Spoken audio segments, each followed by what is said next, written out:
I become the Miss World Bangladesh. 2023 সালের miss world Bangladesh Shammi ইসলাম নীলা একসময় আলোচনায় পরে পর্দায় ছিলেন ছন্দহীন, তবে এবার পর্দায় ফিরছেন নতুন উদ্যমে।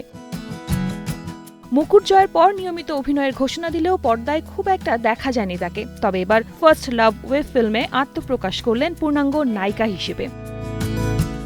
প্রথম কাজেই সহশিল্পী হিসেবে পেয়েছেন জনপ্রিয় অভিনেতা তৌসিফ মাহবুবকে। অভিনয়ের অভিজ্ঞতা নিয়ে নীলা বলেন, ক্যামেরাটা নিয়ে আমার সবসময় তেমন একটা ভয় কাজ করে না, কিন্তু একটা ক্যারেক্টারে ঢুকে ওই ক্যারেক্টারটা বিশ্বাস করে সেই ক্যারেক্টারের হয়ে আরেকজনকে ডায়লগ ডেলিভারি দেওয়া, বিকজ আমি যেটা বলবো সেটার রিয়াকশনে আমার যে পাশের কোয়ার্টিস্ট থাকবে তার অ্যাক্টিংটা ফুটে উঠবে। তো এই জন্য এইটা একটা চ্যালেঞ্জিং পার্ট ছিল যে ক্যারেক্টারের নীলা হয়ে ওঠা।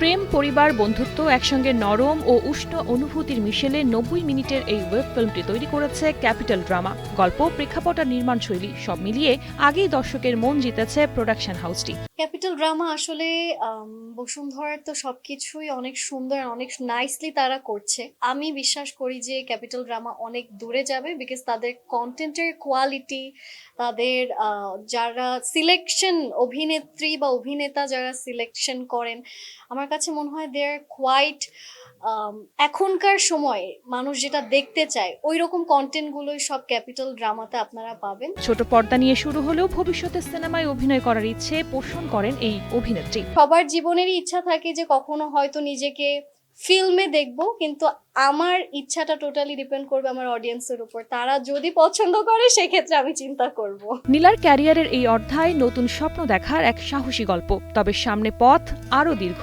দর্শকের ভালোবাসাই ঠিক করে দেবে তার আগামী অধ্যায়ের রং।